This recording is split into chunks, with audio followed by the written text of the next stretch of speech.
Subukin man ng panahon, mananatili sa'yo, Panginoon.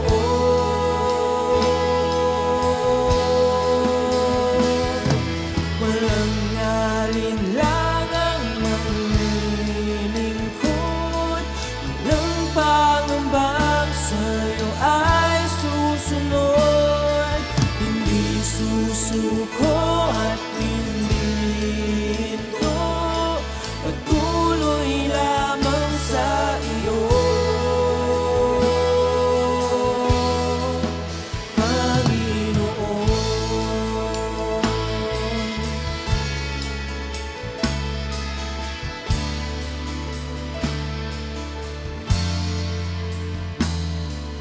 Ikaw ang aking paglilingkuran, kahit saan dalhin.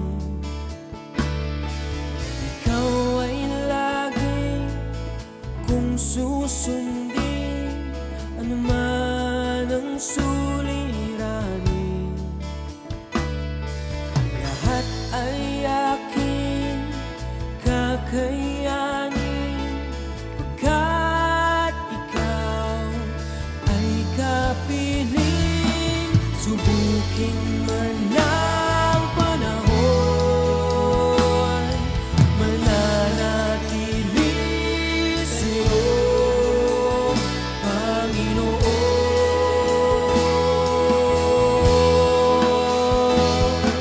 Walang alinlangang maglilingkod, walang pangambang sa'yo. Magandang araw po mga kapatid. Ito na naman pong muli ang inyong lingkod, Pastor Ber Santos ng J. Blue Oriental Mindoro Chapter. Ang nagsasabing mabuhay po tayong lahat na sumusubaybay sa palatuntunang ito, ang tinig ng pag-asa. Tayo po ay muli mag-aaral ng kanyang banal at buhay na salita. At ang topic po natin ngayong araw na ito ay patungkol po sa ating tema para sa buwang ito, tungkol po sa passion or compassion for souls. Ano po ba ang kahalagahan at bakit po ba tayo nangangailangan na magkaroon ng compassion o burden sa mga kaluluwa na hindi pa po naliligtas o hindi pa po nananampalataya sa ating Panginoong Yesus? At sa oras pong ito, muli, buksan po natin ang ating Bible dito po sa aklat ng Mateo, chapter 9, beginning verse 35. Ang sabi po dito ng Panginoon o ng salita ng Diyos, Jesus went through all the towns and villages, teaching in their synagogues, preaching the good news of the kingdom, and healing every kind of disease and sickness. Verse 36, when he saw the crowds, he had compassion on them, because they were harassed and helpless, like sheep without shepherd. Verse 37, the harvest is plentiful, but the workers are few. And verse 38, the Bible says, ask the Lord of the harvest, therefore, to send out workers into the harvest field. So, purihin po ang Diyos sa mga salitang ito na ating binasa.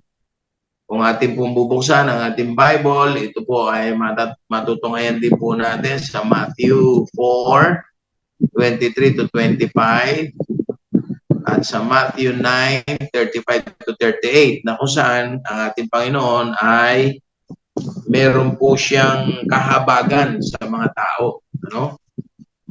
At kapag nakita po niya ang mga tao ay nanlulupaypay, nanghihina, ang kahabagan po ng Diyos ay naroon. Sabi po sa Tagalog version, dito po sa Mateo 9, talatang 35 hanggang sa mga sumusunod, ganito po sinasabi. Pakinggan po natin. Nilibot ni Jesus ang lahat ng mga bayan at nayon doon. Nagtuturo siya sa kanilang mga sinagoga at ipinangangaral ang magandang balita tungkol sa paghahari ng Diyos. Pinagaling din niya ang lahat ng uri ng sakit at karamdaman. At nang makita niya ang napakaraming tao, nahabag siya sa kanila, sapagkat sila'y litong-lito at hindi alam ang gagawin. Parang mga tupang walang pastor. Sabi po ng talatang 37, kaya sinabi niya sa kanyang mga alagad, napakaraming aanihin, ngunit kakaunti ang mag-aani. Idalangin ninyo sa may-ari ng aanihin na magpadala ng mga mag-aani. So, purihin po ang Diyos sa mga talatang ito na ating pinasa. At ngayon ay pagkulay-bulayan po natin. No? May ilang bagay po na nais ko pong bigyan ng diin sa mga talatang ito na ating binasa. Una po, doon sa verse 35, binanggit po doon ng ating Panginoon kapag siya po'y humahayo at nagpupunta sa iba't ibang mga lugar, no? Siya po'y nagtuturo.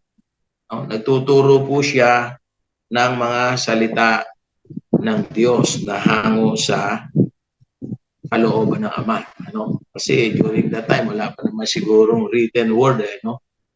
At kung may mga libro na nalilimbag, ay nitong nangyari po yan nung ang ating Panginoong Yesus ay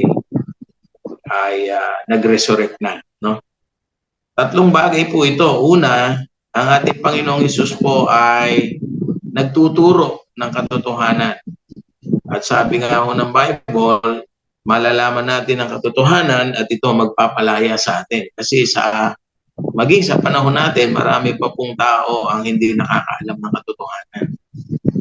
And the real truth is the Word of God and the Lord Jesus Christ Himself. No? At yan po sinabi ng Bible sa John chapter 1, verse 1. In the beginning was the Word was with God, and the Word was God. No? Nung una daw pong panahon ay salita lamang. Yung salitang iyon ay sumasa Diyos, at yung salita pong iyon ay Diyos mismo. Kaya nga po, ang salita ng Diyos at ang kanyang being o ang kanyang sarili o ang Diyos mismo ay hindi pwedeng paghiwalayin. Ano po? No? Pangalawang bagay na nakita ko po dito ay yung pangangaral niya. No?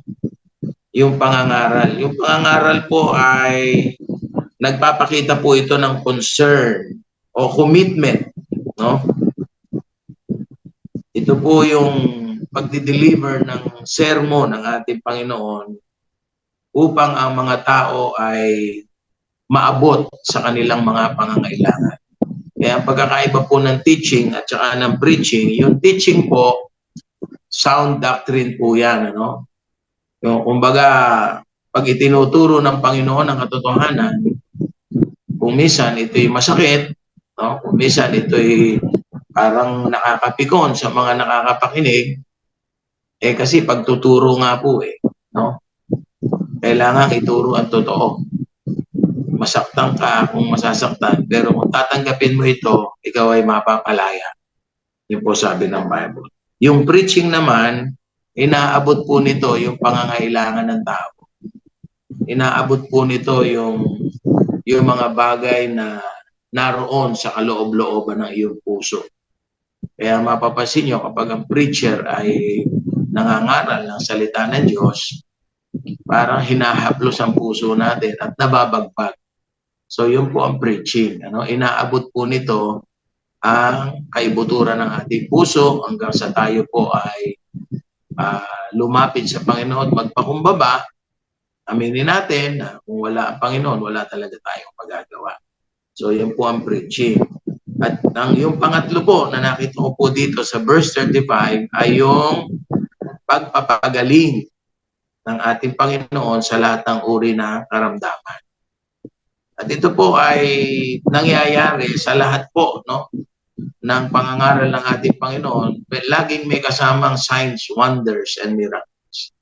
Nagpapagaling po siya ng bulag, yung mga bulag nakakakita, ng bingi nakakarinig, yung pilay nakakalakad, no? Yung kitungin ay nalilinis, no? At yan po ilan lamang. At tingnan natin sa liwanag ng salita ng Diyos itong mga bagay na ito na ating pinag-aralan o nabasa dito po sa verse 35. Ano? Sabi rito, yung healing ang nagpapakita naman po ng wholeness. He is concerned for wholeness, no, ng bawat isa. Kaya po pag may kulang, pag mayroon pong sakit, may karamdaman, talagang nahahabag ang Panginoon kahit nga hindi po nananampalataya sa Kanya. Meron nung mga account sa Bible na hindi nga siya kilala eh. Pero sa habag niya, pinagaling niya po yung tao. Okay? Sabi rito, his miracles of healing authenticated his teaching and preaching, proving his deity.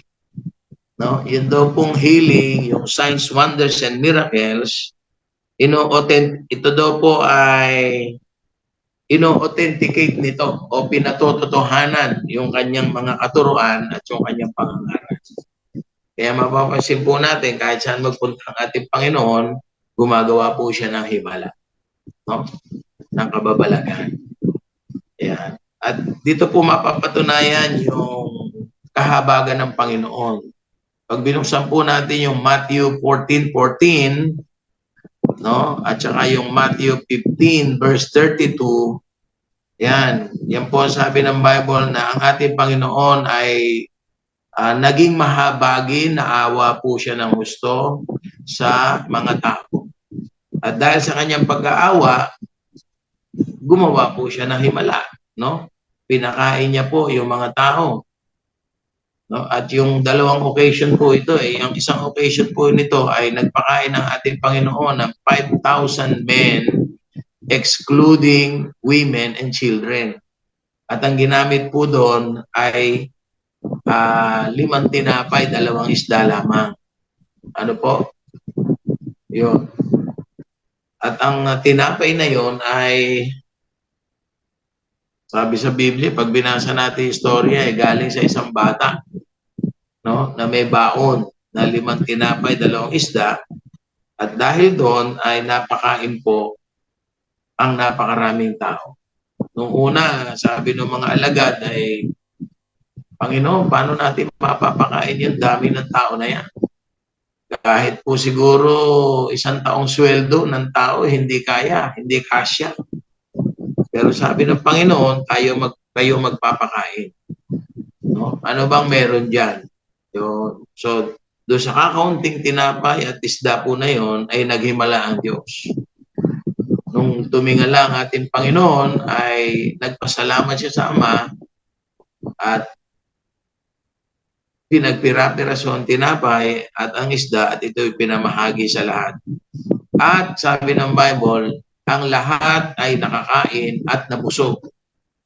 At ang himala po doon, meron pang natirang 12 basket, ano? 12 basket.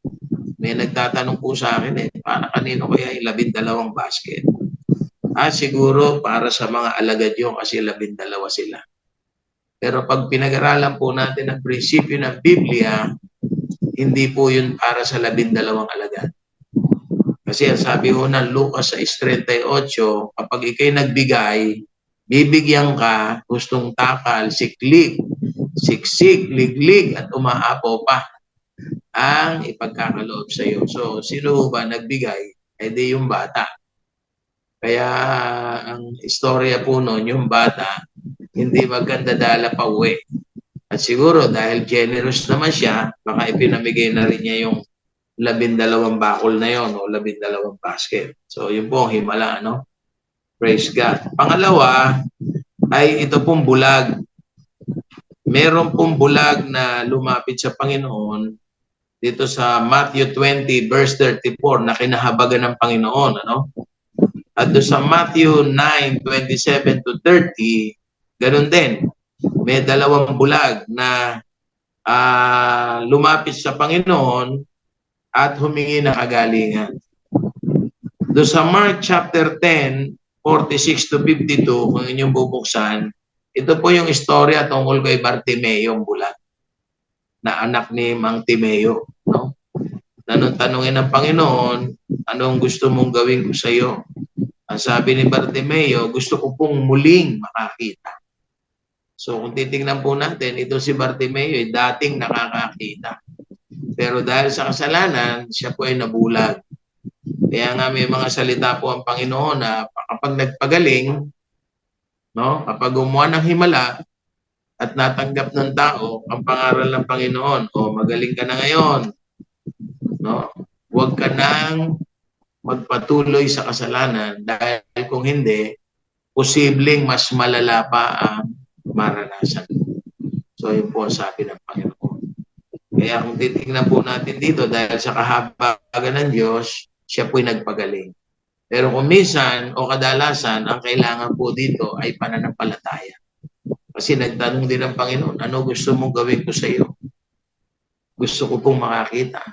Nananampalataya ka ba na kaya ko itong gawin? Opo, Panginoon. Kung gusto niyo, gagaling ako. Di ba? So yun po nangyari. Gumaling po yung bulag. Sabi ng Panginoon sa kanya, pinagaling ka dahil sa iyong pananampalataya. Okay? Meron naman po dito sa Mark chapter 1 verse 41, sa Matthew 8 verses 1 to 4, at saka sa Luke chapter 5, 12 to 16, ito naman po yung pagpapagaling ng Panginoon sa sabi rito, yung sa mga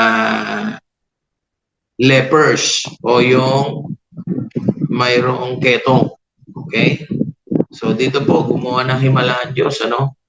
Nanong tanongin niya ang tao, kung gustong nananampalataya siya at gusto niyang gumaling, no? Sabi ng ketongin, kung gusto niyo po, kung gugustuhin niyo po, Panginoon, ay gagaling po ako.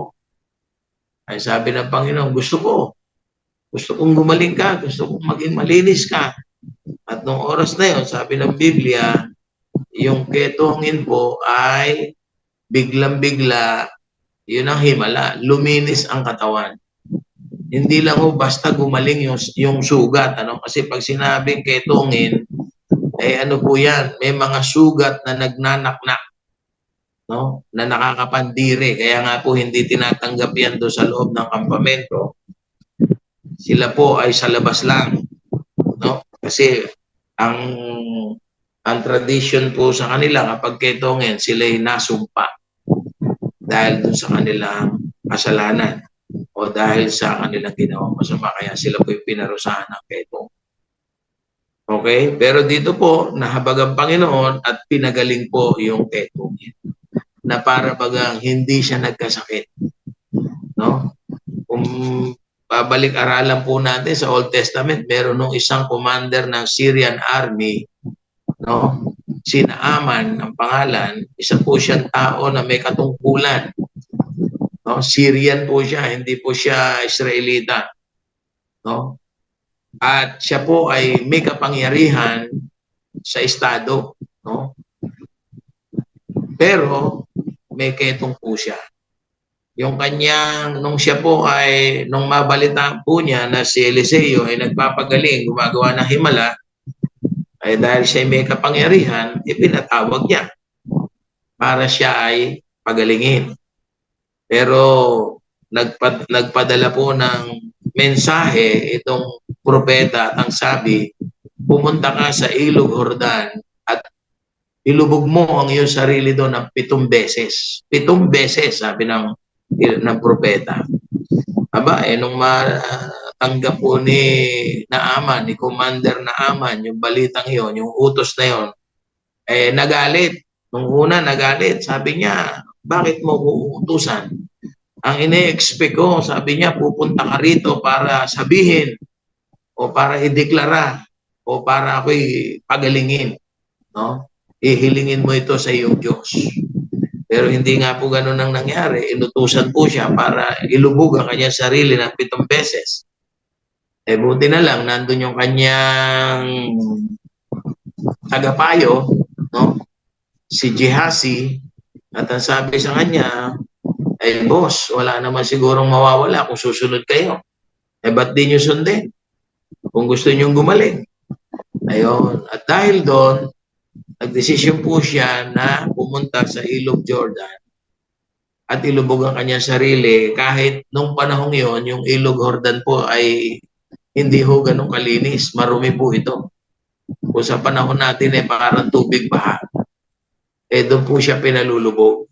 Kaya nagalit po siya nung una. Pero nung huli, sinunod po niya yon at praise God sa ikapitong paglubog ng kanyang katawan, pag-ahon po niya mula sa tubig, ang sabi po ng Biblia ay ibinalik ng Diyos ang kanyang makinis na pangangatawan at siya po'y nagkutis sanggol. Grabe, no? Nagkutis sanggol. So, purihin po Panginoon. Ngayon, ano po bakit tayo nangangailangan ng compassion? Kung ang ating Panginoong Jesus ay mahabagin, dapat po tayo ring mga tao, tayo rin pong mga Kristiyano ay nakahabag din sa kaluluwa. Sabi ko nga po, pag nakakita kayo ng kaluluwa o ng tao, anong una nyo tinitingnan? Kapag ang isang tao ay worldly o makamundo, titingnan niya, gwapo ba ito, maganda ba ito, sexy ba ito, matipuno ba ito, mayaman ba ito? Yun po ang kanilang titingnan. Pero kung tayo po bilang mananampalataya, kapag tiningnan natin na isang tao, ang titingnan natin yung kaloob-looban, yung kaluluwa. Ligtas ba ang kaluluwa nito? At malalaman nyo po yan. No? Madidiscover nyo po yan ang mabilis kung Kristiyano yan o hindi. Kung hindi, kahabagan mo siya. No? Bakit kailangan nating mahabag? Una, ito po ay utos ng Panginoon. Ang sabi ng Mark 16 verse 15, no? Sabi diyan, go into all the world and preach the good news to all people. All who believe and is baptized will be saved, but all who refuses to believe will be condemned. Abay, totoo po ito. Ang sino man sumampalataya, maliligtas, pero yung mga hindi sumampalataya at hanggang ngayon ay hindi nananampalataya, sila po, ang kanilang final destiny, ang hantungan po nila ay doon po sa dagat-dagatang apoy, finally. No? Doon sa kaparusahan. Yan. So, yun nga po, sabi ho ng banal na kasulatan no, yung mga hindi na nampalataya ay hinatulan na ng kamatayan doon sa dako ng paghihirap. Kaya nga po, kailangan daw po natin ipangaral ang salita ng Diyos sa buong sanlibutan. No? Huwag natin ikahiya ang salita ng Diyos. Si Apostol Pablo po ang nagsabi sa Roma 1:16. No? Sabi niya, I am not ashamed of the gospel, for this is the power of God unto salvation to those who believe. Sa sino magsasampalataya, may kapangyarihan ang gospel para magligtas. Pero sa sino mang hindi sasampalataya, may kahatulan na pong naghihintay sa kanya. So sa Matthew 28:19 and 20, ito po yung Great Commission ng Panginoon sa atin. Therefore, sabi niya, go and make disciples of all nations, baptizing them in the name of the Father and of the Son and of the Holy Spirit. Sabi ng verse 20, teach them to obey all the commands, and I will be with you always, even to the very end of this age. So may pangako po ang Diyos na kapag sinunod natin yung kanyang utos, yung kanyang command, hindi niya tayo iiwan, hindi niya tayo pababayaan. No? Kaya hindi lang po basta mag-share, make disciples. Gumawa ka ng kamukha mo. No? Kung ikaw ay masipag mangaral na salita ng Diyos, mag-disciple ka rin ng katulad. Okay nga lang kung masipag pa kesa sa iyo. Para lalo pang lumaganap ang salita ng Diyos. And this is a command, mga kapatid. Kapag ang command sa Biblia hindi mo nasunod, meron pong consequence. Meron pong angking kaparusahan. Kasi yun ang utos eh. Pag sinuway mo utos at hindi mo sinunod, may parusa po yun. Kaya para hindi tayo makaranas ng consequence, ay sundin po natin ang pinagagawa ng Panginoon. At ito po ay ang pangako ng Diyos dito ay hindi niya tayo iiwanan, hindi niya tayo bibiguin kung tayo pinagtitiwala sa Kanya. No? Si Pablo po ay nag-utos kay Timothy sa 2 Timothy 4, 1 and 2. Ang sabi niya rito, in the presence of God and of Christ Jesus, who will judge the living and the dead, and He is the coming King, I solemnly urge you to preach the message. Ano po ba yung message? Yung message of the gospel. Ano po ba yung gospel? No? Ang gospel po ay ang mabuting balita ng kaligtasan na nais ng Diyos ipahayag po natin sa lahat ng tao. Na si Kristo po ay nabuhay, no, sa loob ng 33 taon at mahigit, at siya po ay namatay nung siya po ay ipako sa krus, pero muli nabuhay para patunayan na ang kamatayan ay walang kapangyarihan sa Kanya, para patunayan ang Kanyang pagiging Panginoon. At may kakayahan po siyang iligtas ang lahat ng tao na nagtitiwala o magtitiwala sa Kanya. So ito po ang kalooban ng Panginoon. No? Kaya wag po tayo mag-atubili. No? Yung pagsama po ng Panginoon ay sa atin. Actually, siya nga po magbibigay sa atin kung ano sasabihin natin. Huwag kang mag-alala, sabi ng Panginoon. Kung ano kakainin nyo. Kaya po salamat sa Diyos. Maging tayo po, no, sa tindi po ng conviction ng Panginoon sa ating bishop, ay talagang humahayo po at sinasama rin kami. Nakarating na po tayo sa iba't ibang bahagi ng bansang Pilipinas para ipangaral ang kanyang salita. At ang nakakagulat po doon, o hindi naman nakakagulat kasi sanay na tayo, ang nakakamangha, pagdating namin sa isang lugar, handa na ang lahat. Yung tutuluyan po namin, yung lugar na pagkukrusada namin, no? Yung lugar na kung saan inihanda na ng Panginoon yung mga gawain, may mga tao, may mga kumpleto, may sound system, nakakatuwa. Talagang kumikilos po ang Panginoon. Kaya yun po ang unang dahilan. Utos po ng Panginoon ito, sundin natin na tayo po ay mangaral at kahabagan po natin ang mga tao na mapapahamak kapag hindi sila tumanggap kay Lord. Pangalawang bagay po ay, sabi rito, why do we need compassion and burden to perishing souls? Because the end is very near. Malapit na po ang wakas. Sabi rito, the second coming of our Lord Jesus Christ is fast approaching. Konting oras na lang, nariyan na. Mangyayari na lahat. Yung lahat daw po ng signs nangyayari na, di ba? Yung lindol, yung mga gera na yan, yung taggutom. Dito nga po sa Mindoro no? Mag-iisang buwan na po na nagkaroon ng oil spill. At naapektuhan po hindi lang ang Mindoro, pati yung iba't ibang karatig na probinsya, narating na po nung langis na yon na nakalalason. No? Yan po, isa sa mga tanda po yan na nililiglig na tayo ng Panginoon. Sipin niyo po, naapektuhan ang buong Oriental Mindoro at mga karatig na probinsya, bawal mangisda, bawal maligo sa dagat, no? Kung hindi pa nagkaisa-isa ang mga Pilipino, no? Lalo na po yung ating mga kababayan na may kakayahan tumulong, ang gobyerno, ayun, ay mamamatay sa gutom ang ating mga kababayan din sa Oriental Mindoro kasi bawal mangisda sa dagat. Lalo na po yung mga nasa tabing dagat, yun ang kanilang kinabubuhay. No? Iyan po ilan lang sa mga tanda. Ang mga lindol po ngayon, napansin niyo po yung sa Turkey, no? 7.8 na ba yun? palakas ang lindol at ang daming namamatay. Ano po? So yan po yung mga tanda. No? Sabi rito, darating na si Lord. Anytime. Kasi po yung huling tanda, according to the Bible, ipangangaral ang salita ng Diyos sa lahat ng kinapal, sa buong sanlibutan. At kapag nangyari yon, ibig sabihin, lahat ng tao nakarinig ng salita ng Diyos, kahit bingi, no? Pag nangyari po na lahat ng tao ay nakarinig na ng salita ng Diyos, wala na po tayo may dadahilan. Darating na ang wakas, sabi ng Bible. Darating na ang Panginoon. Eh, ang tanong, masaya ka ba kung darating na ang Panginoon bukas?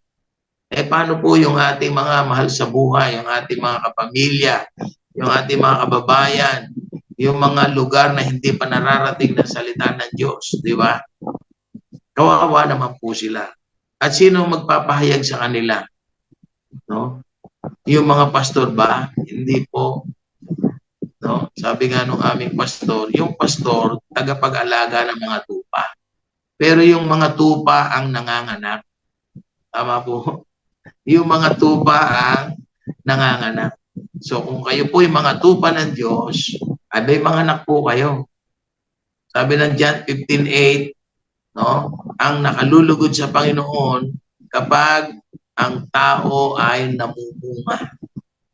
Ano po ba ang bunga natin sa Panginoon? Nakapagdala na po ba tayo ng mga kaluluwa sa kanyang harapan?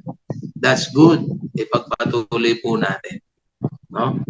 Sabi rito, sabi ng Jude, no, yung Judas, pag binasa niyo po yung aklat ng Judas, hira kasi nagbabasa na yun. Jude chapter, verse 23, 22 and 23, kahabagan daw po natin yung mga kaluluwa, ang mga perishing souls. Kasi yung mga perishing souls na yan, na mapapahamak, sana, kung hindi nila mapapakinggan at hindi nila matatanggap ang Panginoon, eh na po sila, nakaaro na sa kapahamakan. Pero sabi ni Judas dito, ni Jude, na kapatid ni Santiago, na kapatid ng ating Panginoong Hesus sa laman, sabi niya, snatch them out of the fire. Agawin niyo sila mula sa apoy. Para ano? Sabi rito, to save them. To save them. Para maligtas. So, ibig sabihin, yung mga taong buhay pa ngayon, pero nakatakdang mapunta sa impyerno, eh considered po nasa apoy na sila. Pero ang maganda rito, may pag-asa pa pala na maligtas. At ito po ay sa pamamagitan ng snatching. Sipin niyo yun? Yung snatching po sa mundo, masama po yun. Di ba? Yung mangagaw ka ng alahas ng may alahas, no? At itakbo mo, nakawin mo, bawal po yun, masama po yun. Pero kapag kaluluwa ang iyong aagawin mula sa apoy, abay banal po yun. No? At ang snatching po ay hindi po yan slow motion, hindi po yan dahan-dahan. By force po yan. Sana kayo nakakita na ng snatch na slow motion pa. O kaya nagsasabi pa doon sa kanyang aagawan, pwede ko bang makuha ang iyong kwintas, ang iyong singsing? Sige na naman. Hindi po ganon. No, by force, by hook or by crook, aagawin ko yan. By hook or by crook, kailangan maligtas ka. Naalala ko po si Lot, no, yung pamangkin po ni Abraham. No?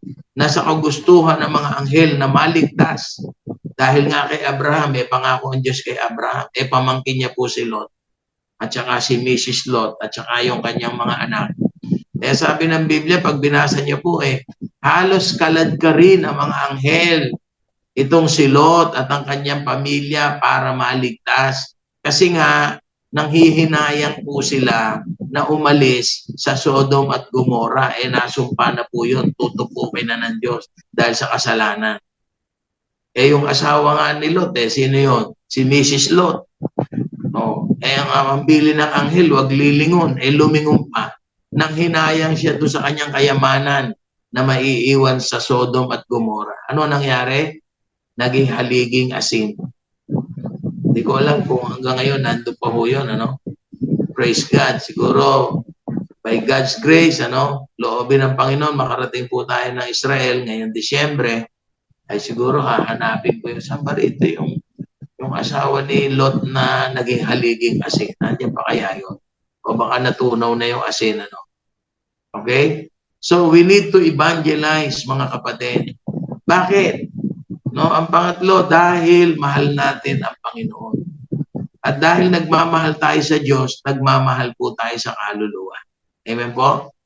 Because we love the Lord Jesus, we listen to His command. Because we love the Lord Jesus, we can give and share our time, our substances. Talagang gagastusan po natin ang kaluluwa. May mahal ang kaluluwa, alam niyo ba? Ang Panginoong Hesus nga, sinacrifice yung 2,000 baboy para lang maligtas yung isang taong wala nang rito sa mundo. Parang taong grasa na no? Pero iniligtas ng Panginoon at yung masama espiritu, pinayagan niya pumasok sa 2,000 baboy. 2,000 yun. Magkano ba baboy ngayon? Pinakamura, 5,000. No? Ano pa lang yun? Malaki lang ng konti sa biig. No? Kumbaga, parang litsunin lang. Kung 5,000 po yun, times 2,000, abay 10 milyon ang halaga ng isang kaluluwa ng panahong yun.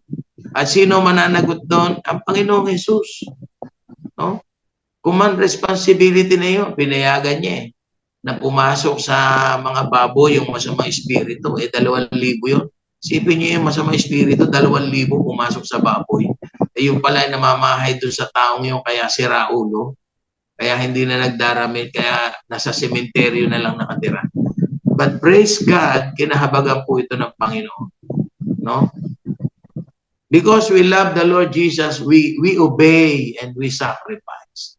May sakripisyo po, no? Sa paglilingkod sa Panginoon.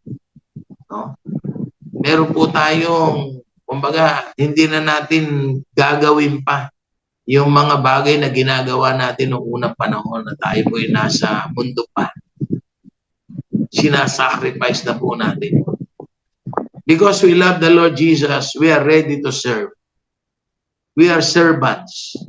We are not lords. No? Hindi po tayo tagapag-utos lang. Tayo po ay servant. Kaya kahit saan po kami magpunta na bishop, nagpupunta po kami hindi para paglingkuran, kundi para maglingkod. Kasi alam namin, hindi nawawala ng kabuluhan yung ginagawa mo para sa Panginoon. Because we love the Lord Jesus, we can endure until the end. No? Sabi ka ng Matthew, sino mang makatiis hanggang wakas, sila lamang ang maliligtas. Magtiis po tayo. No? Hindi po puro sarap. Hindi po para tayong lagi nakahiga sa bed of roses. Kahit bed of roses dyan, may tinik po yan. May kasamang trials, may kasamang pagsubok. And lastly, mga kapatid, if we love the Lord Jesus, we love the perishing souls. We love people to be saved. First and foremost, yung ating pong pamilya, mga mahal sa buhay. No? Na naisip po ba natin na tayo makapiling ng Panginoon at yung ating kapamilya, mga mahal sa buhay, ay mapupunta rin sa dako ng paghihirap kasi hindi sila nakarinig na salita ng Diyos. Kasi hindi natin sila nabahagina ng pagmamahal. Hindi natin naipakita sa kanila yung pag-ibig ng Panginoon. Sabi nga ng ating bishop, yung sarili pa lang natin pag nabasa ng tao yan, parang nagbasa na sila ng Biblia. Bakit? We are the living Bible. No, tayo po yung titik ng Biblia na bawat kataga, bawat salita dyan ay nagre-reflect po sa atin. At tayo po yun. Ang pagiging Kristiyano po, mga kapatid, ay requirement para tanggapin po tayong lahat sa langit. We must be born again. At yung born again experience po na yan, hindi po yan pagpasok sa panibagong reliyon. Being born again is not a new religion to enter. Being born again is not another denomination na sasalihan, kundi ang pagiging born again, mga kapatid, no? There is transformation. Sabi nga na 2 Corinthians 5:17, if anyone is in Christ, he is a new creation. All things have passed away. Wala na yung dating bahay o dating bagay, yung dating buhay natin. All things have become new. No? Ipinanganak tayong bago, muli sa espiritu. Hindi na po sa ating sariling katawan. Kasi yung physical birth is different from spiritual birth. Kaya mga kapatid, sa oras na ito, napahaba po tayo, pero ang gusto ko pong emphasize, wag ho natin sayangin ang oras, ang panahon at lahat ng pagkakataon. No? In season and out of season, sabi ng Apostol Pablo, may kapanahunan man o wala, uso man o hindi, ganapin po natin ito. No? Hanapin po natin yung mga nawawala. Unahin po natin ang ating buong sambahayan, ang ating pamilya. At yung mga taong inilalapit ng Diyos sa atin. Amen? So, sa oras pong ito, tayo po'y manalangin. Gusto ko pong magbigay ng isang encouraging prayer para sa bawat isa. At tayo po ay yumuko saglit, pumikit, at sabihin natin, Lord Jesus, sa oras na ito, kami po'y nagpapasalamat sapagkat itinuro mo po sa amin ang tamang paraan kung paanong magkaroon po kami ng compassion sa kaluluwa upang mabigyan mo po kami ng boldness, Lord, na ipahayag ang iyong mensahe at hindi po namin ito ikahiya. Sapagkat ang sabi ng iyong salita, Lord, ang gospel na ito, ang mabuting balitang ito, ay may kapangyarihan na magligtas sa lahat ng tao na kailangan lamang magtiwala at manampalataya sa iyo. Ama, dalangin ko po sa lahat ng tagapakinig, tagapanood, ng tinig ng pag-asa. Lord, I pray, abutin mo po ang bawat isa. At kung meron po silang kabigatan, problema, sakit karamdaman, kung paanong nagpapagaling ang Panginoon noon, hanggang ngayon, O Diyos, gumagawa po kayo ng himala. We declare the complete healing and deliverance, Panginoon, sa lahat na may sakit karamdaman. Idantay mo po ang iyong mapaghimalang kamay sa kanilang buhay at patuloy, O Diyos, ang kalooban mo ang mangyari at maganap. Kami po'y mabuhay na may pananampalataya, may pagtitiwala sa iyo, at gaganapin po namin, susundin po namin ang iyong kalooban na ibahagi sa iba ang iyong pagliligtas, Lord, upang lalo pang dumami ang mga mananampalataya at makapiling po namin sila sa iyong pagbabalik. Maraming pong salamat. We honor you, Lord. We praise you. This is our prayer with thanksgiving. In Jesus' name, Amen. Amen. Magandang araw pong muli. Ako po ang inyong lingkod, Reverend Virgilio Santos ng Jesus Be Lifted Up Church Oriental, Mindoro. God bless you. God bless.